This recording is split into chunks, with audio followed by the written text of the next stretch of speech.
18-year-old is charged with killing a newborn girl in Albany. Before we give you any more information, we want to warn you, details we're learning about this crime are very disturbing. On Sunday, law enforcement found the newborn dead, shot in the head.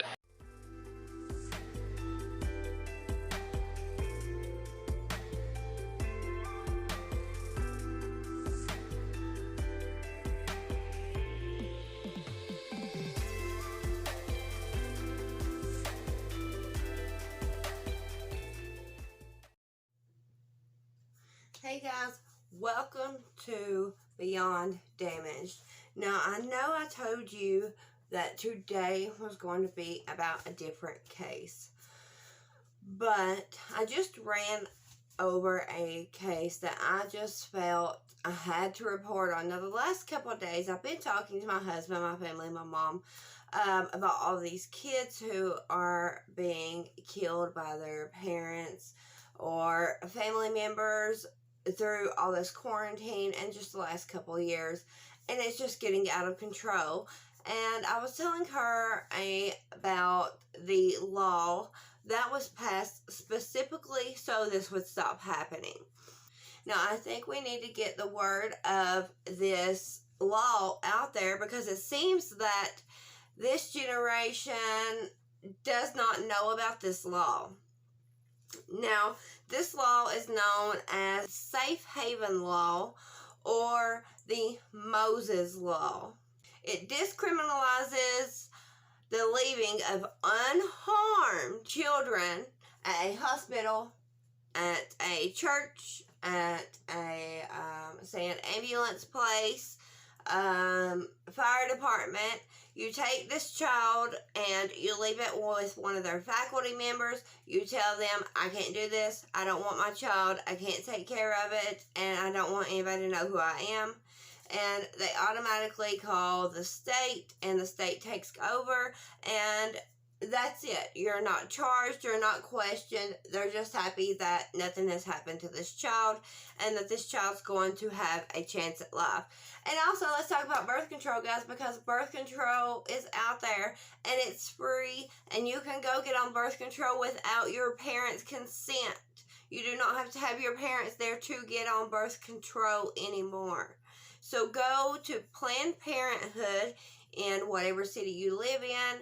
Talk to them about this. They don't tell your parents, and they can get you on the right birth control for you. Now let's talk about baby Harper. And this was a case I heard about that just, it gives me chills thinking about it, and it breaks my heart. It breaks my heart in two. So baby Harper was born January the 5th at 9 a.m. to a 14-year-old girl in the bathtub. Her and her boyfriend, who is 16, Logan T Kruckenberg, they lived in Albany. They were terrified. They decided, we can't have this baby in our lives, and so they started discussing several options, such as taking the baby to a fire department, taking the baby to an adoption agency. So Logan told the mother that he was going to take the baby and leave it somewhere. Logan then put the baby in a backpack, left the house. He said the whole time the baby was in the backpack that it was crying, and he was kind of trying to hop while he's walking to soothe the baby. There are actually pictures of him leaving with the baby. I'll post them up here for you guys. Now, the name of the mother and her family is not being disclosed due to her age, and as of right now, she's still known as a victim. So, let's get on with the case. Her mother had gave her the name Harper before she left. Now, the baby was not reported missing until January the 9th, when the juvenile's father reported that she had gave birth to a baby, and that the father of the baby, 16-year-old Logan T Kruckenberg had left with the baby and they hadn't seen it since.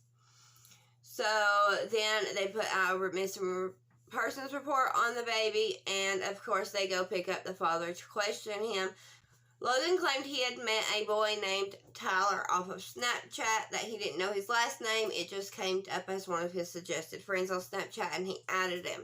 Logan soon changes his story and tells the police that he put the baby in a backpack, that he took the baby to a wooded area in Albany. He placed her in a hole in a wooded tree, and then he covered Harper up with snow. Now, mind you, she is unclothed. She is a newborn baby with nothing on, no blanket, nothing. He says he could hear her cries all the way as he was leaving, and he eventually hit his knees and broke down and started crying. It says he eventually got back up and continued leaving, and he could still hear her cries until he got to a certain point. At this point, he told the police where he had left Harper. So the police go out to the wooded area where Harper was left, and they find Harper. And of course, she has passed at this time.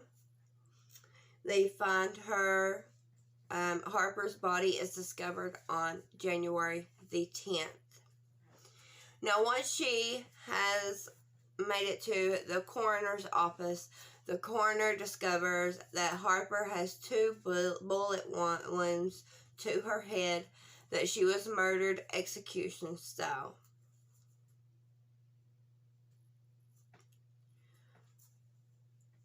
So they go back to interview Logan once more, and this is where Logan confesses that yes, he did shoot Harper in the head.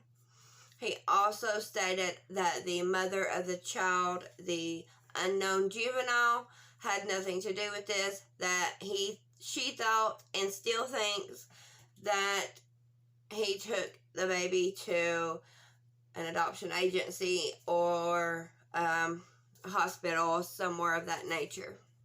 Logan's charges now include count 1, first-degree intentional homicide, count 2, moving, hiding, or burying the corpse of a child. He faces up to life imprisonment, and they are trying him as an adult. He just had his preliminary hearing on January the 20th.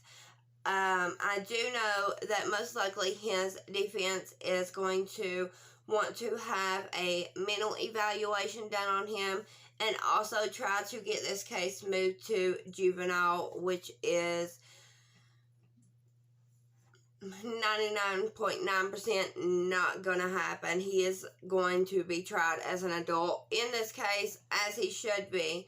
They also stated during his preliminary hearing that he had not been attending school. He had been just staying wherever he could. So he didn't have a very good home life, it doesn't seem. Now, where these two are juveniles, there's a lot in this case that is unknown. And I am going to keep you guys updated as we know further facts on this case.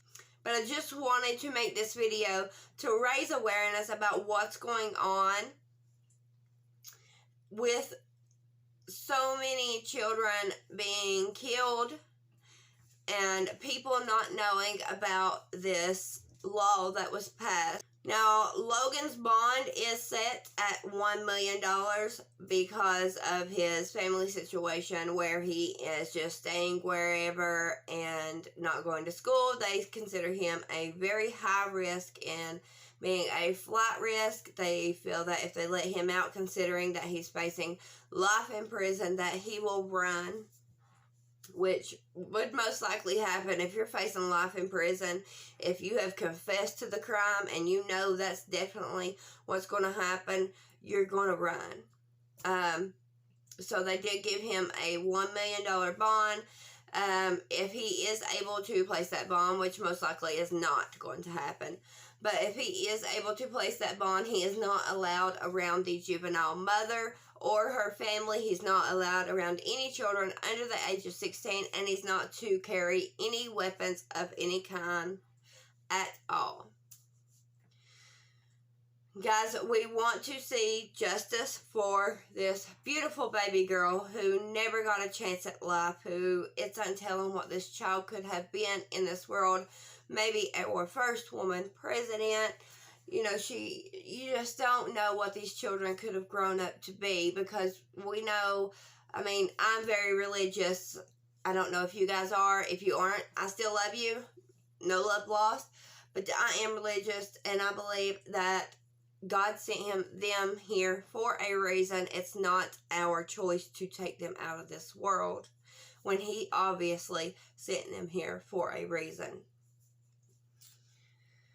I could say so much on this subject. It just angers me so much. But I'm going to stop here. And I will keep you guys updated on this case, of course, as I always do. Now, on another note, I'm excited to let you guys know that I will soon be getting a new camera, backdrop, laptop, desk, all of that thing, so I can make my videos the best that they can possibly be for you. I love you guys, and I want to give you the best content out there that I can. Now, as I told you, I do have a video coming up on Gannon Stouch and Letisa Stouch. Now, my video is going to focus more on Gannon.